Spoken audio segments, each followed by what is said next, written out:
Medicare versus employer coverage, which is better? Welcome to today's Medicare 360 show. We're diving into a crucial topic for those approaching retirement. Should you stay on your employer's health plan or switch to Medicare? I'm Jennifer Lee, your host from Premier 360 Insurance and Financial Solutions. We'll discuss the key financial and coverage comparisons and how working past 65 affects your choices, and answer some common questions from listeners. So, as you approach 65, you may wonder whether to stick with your employee sponsored health insurance or transition to Medicare. If you're planning to work, at full retirement age, 67, or even at 70. So the right choice depends on several factors, including costs, coverage, and your long-term healthcare needs. We're going to break this down and have the key considerations to help you decide, because everyone's situation is definitely different. It should be customized for you, but we are just going to go over the key points. So, should you stay on your employer health insurance or switch to Medicare? If you are still working at 65, you generally do have two options. Stay on your employer's health plan. If your employer provides health insurance, you may be able to keep it most of the time, practically all of the time. Some employers require you to enroll in a Medicare Part A while keeping their plan. You can enroll and opt for Medicare, either Part A and B, and potentially Part D, and a supplemental coverage as your primary insurance, either alone or in a combination with your employer's plan. Many tell me, well, not many, half and half really, is, you know what, my employer plan is the best, it's the greatest. I would say if you're paying $0, that could be a big factor.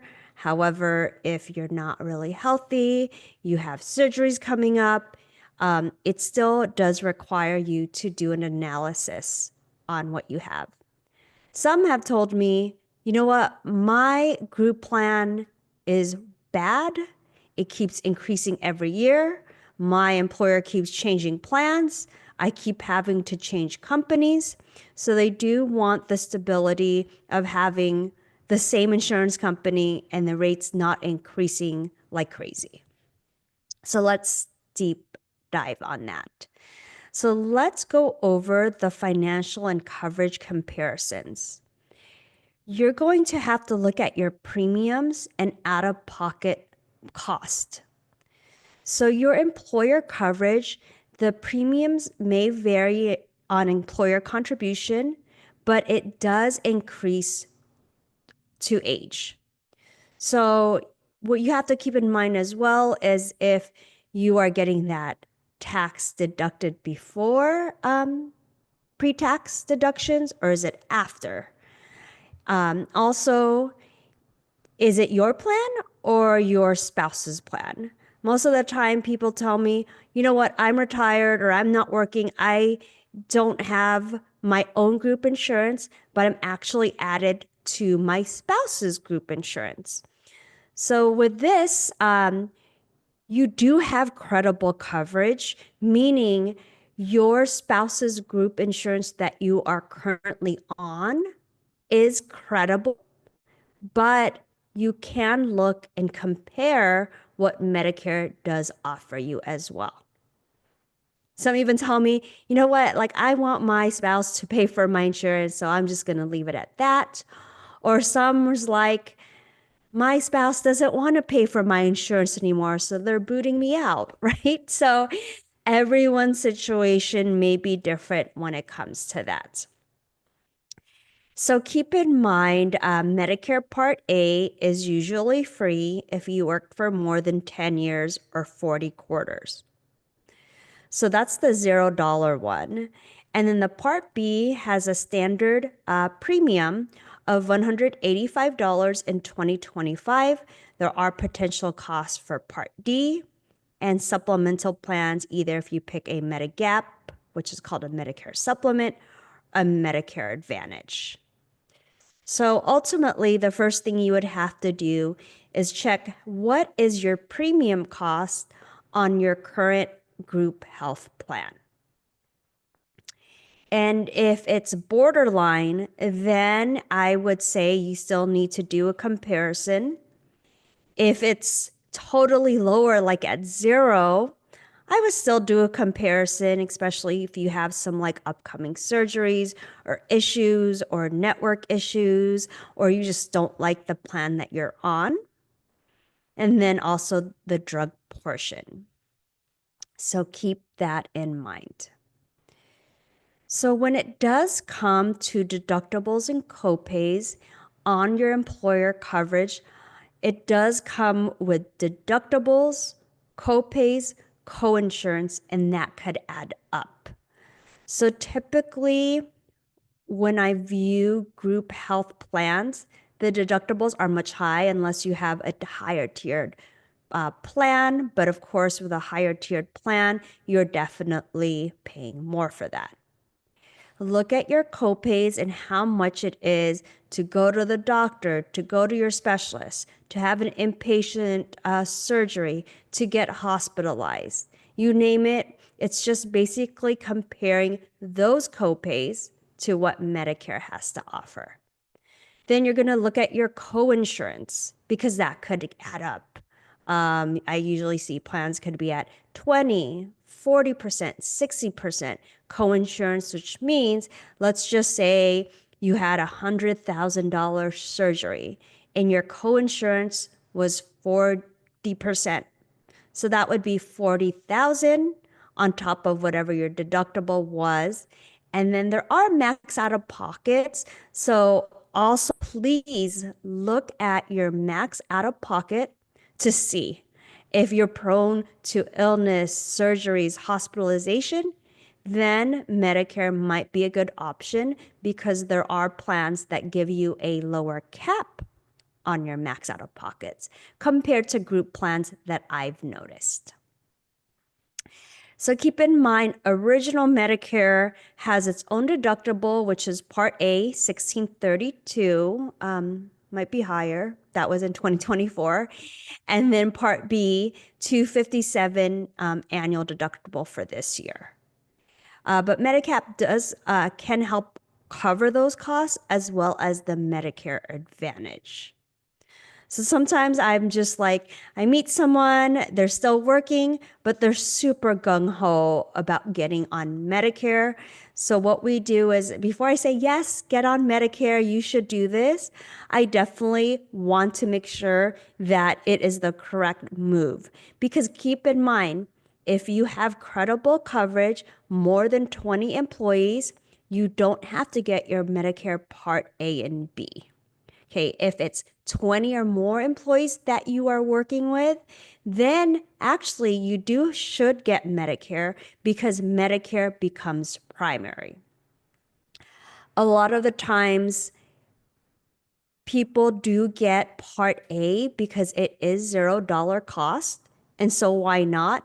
It does supplement to your current group plan. I've never seen one person really use that supplemental, right, to your Part A hospital on your group plan, but it's better to get it. The only caveat is if you are contributing to a health savings account, an HSA, do not get your Part A because Social Security does think that, hey, you're retired or semi-retired, you don't have to contribute to a health savings account. And so what is a health savings account? It's tax deduction off your paycheck to go into your healthcare expenses. So it could grow and build. And once you do retire, you could take that money out tax-free and use it for healthcare costs. So most do say, yes, I will apply for Part A. So you can apply for Part A if you're not contributing to a health savings account. I mean, if you are contributing to a health savings account and have Part A, you're just going to have to pay those taxes on that tax deduction you have, and it won't be tax deducted. if you have already done that.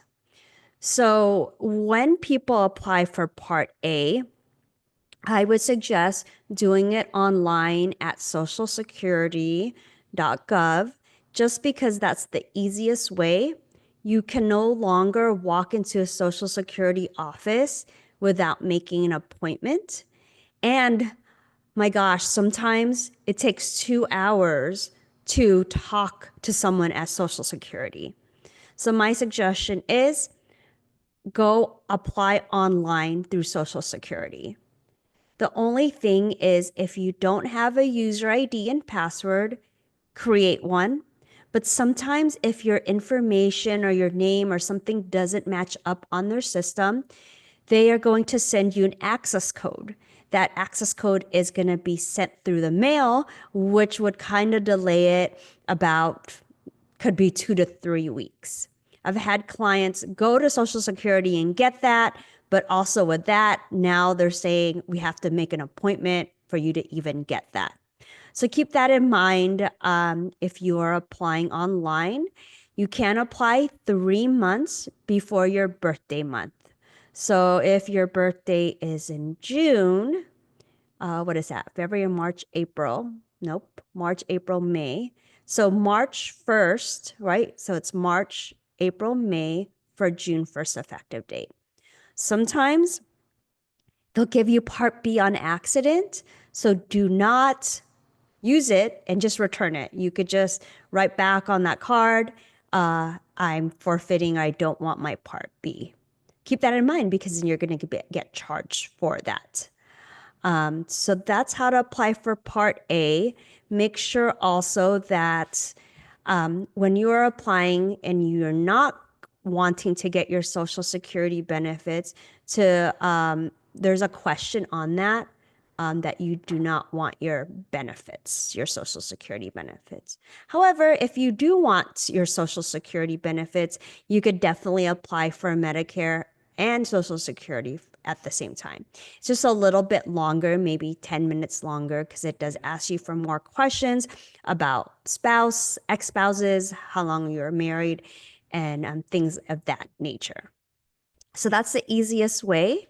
A great agent should be able to help you with that. And I help a lot of my clients with that. So let us move on to network restrictions. So many employers will typically give you a HMO or a PPO option. So of course, with HMO, you are assigned to a doctor or you pick your doctor in the network and that doctor refers you to specialists and you do need authorizations and approvals to go see those specialists. PPOs, they do have in or out of network, which is great. No approvals or authorizations necessary. However, the cost can be more because if you go out of network, the co-insurances are typically more, the deductibles, the co-pays are typically more. But on original Medicare, it does allow you to see any doctor nationwide who accepts Medicare. While Medicare Advantage plans do have some network limitations, but it could definitely help you save some money on the premiums, the coinsurance, the copays, and the max out-of-pockets. This does vary from area to area, from county to county. Not all counties are created equal, so I definitely would compare that. Then you have to look at your prescription drug coverage. So meaning the employer coverage typically does include a drug coverage as part of the plan. Sometimes I've seen it, which is strange, where it's like a separate drug plan. So be careful because if you do get Medicare, like with the Part B, but you choose for some reason to stay on your group plan, you need to still make sure that you have credible drug coverage. Because when you are on Medicare, you do have to enroll in that separate Part D plan, unless you choose a Medicare Advantage that may have a built-in drug coverage plan in there. So it really depends on your prescription drugs. Are you taking a lot? Are you taking very little? If you're taking generic, most of those should be at very little cost. sometimes even at zero. But if you are taking a lot of brand name drugs, it could get quite costly. Fortunately, Medicare has capped the drugs to $2,000 on covered drugs, so that's a nice thing, especially if you're taking drugs, expensive drugs. I just wanted to actually touch on the network restrictions again. Just keep in mind, like, it is a maze. Sometimes I talk to many people, they want a lot of value, they don't want to pay a lot. I'm pretty healthy, but can you make my doctors fit all in a network? So the thing is, some primary doctors contract with many medical groups, some don't. And so it fits like a puzzle, because if you want your specialist to be in the same group so that your doctor, this is for an HMO, can refer you, keep that in mind.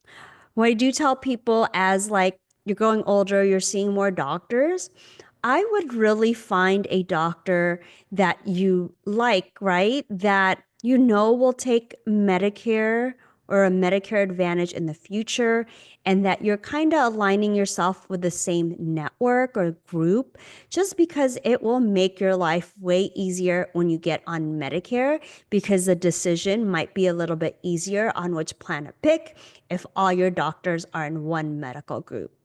Of course, there have been a lot of changes when it comes to negotiations with the doctors and their medical groups. Sometimes they're opting to contract out or not even take Medicare Advantage anymore. Some are retiring, so that doesn't matter. But take a look at that, because there are a lot of insurance carriers negotiating contracts with medical groups and hospitals, and it does really put people in a pickle when it comes to that. I've had instances where it's like mid-year, and these negotiations happen with the medical groups and insurance companies. Headache for the client, stresses the client out. Of course, I will alleviate their stress as much as I can and figure it out.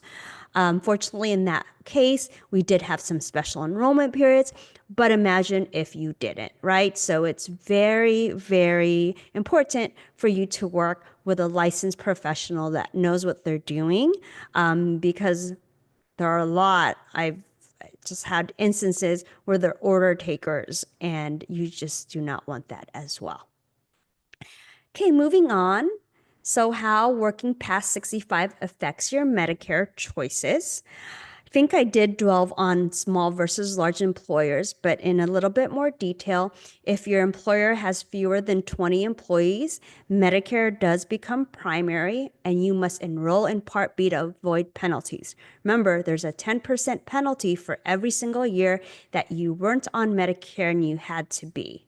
So those are for those 20 employees or less. An individual plan, group covered California, Medi-Cal or Medicaid, that's in California, Medi-Cal, or you just don't have health insurance. So if your employer has 20 plus employees, your group plan remains primary and Medicare enrollment is optional. So remember, delaying Medicare without any penalties. If you delay Medicare because you have credible employer coverage, you won't face any late enrollment penalties when you transition later. Technically, once you do leave your job, you do have an 8-month special enrollment period to sign up for Medicare B without any penalties. But keep in mind, like, to not wait 8 months. Medicare gets kooky about those things, about penalizing you, right? So get coverage when you don't have coverage at work. I would definitely go apply 3 months before and talk about it 4 or 6 months. Also, if you know you are going to take large sums of money and move your 401k to a Roth IRA, or just take money out of your retirement, or selling a home, or having a large inheritance and so forth, please make sure that you know about the income related monthly adjustments because you will be surcharged for making more money. And they do look every 2 years back. So in 2025, they are going to look at your 2023 tax returns. And if you made more than X amount for like an individual or married, then you are going to get surcharged, and people don't want to be surprised, don't want to pay 6 times more. So that is something you definitely want to really plan, right? No one likes surprises, especially if someone advised them to do that. Of course, there are exceptions to be made, but not all of them do get approved by Social Security. I've only seen 2 approved. They were actually both, they sold their home, but it wasn't the sold their home. It was also that they became a widow. So that was the only exception that I've seen that gets that surcharge waived. So definitely making the right choice. Ask yourself these questions to determine your best option. How much do you currently pay for your employer coverage versus potential Medicare costs? Keep in mind, if you do get on Medicare, you will be billed quarterly, but you don't have to pay quarterly. You could pay once a month and auto-deducted by your checking account if you're not going on Social Security. Of course, if you are going on Social Security, they will deduct your Medicare premium. Does your employer plan offer better coverage, especially for prescriptions and specialists with the networks, with those prescription drugs? Another thing is, will I travel frequently, requiring broader provider access? So that's a big thing. If you travel a lot, it might be good to just kind of look at your options for Medicare as well. Do you have any dependents on my, oh yeah, this is a question. So do I have dependents on my employer plan who rely on my coverage? So that's another question you want to ask. Sometimes we do see families on your group plan, and if you actually leave your group plan, they are going to not take your family, right? So that's a big one I see as well. And then really, once you kind of decide that, it's more or less what's going to be more cost advantage and more convenient and freedom, ease of use, Medicare supplement versus the Medicare Advantage plan. And that's just always that constant, which one, right? That's a topic all to itself because there are birthday rules, there are underwriting requirements on Medicare supplement, also called Medigap. So it is really best to consult with a licensed insurance agent on that. So definitely need help deciding. Every situation is unique, and making the right Medicare decisions is crucial to your financial being and healthcare being.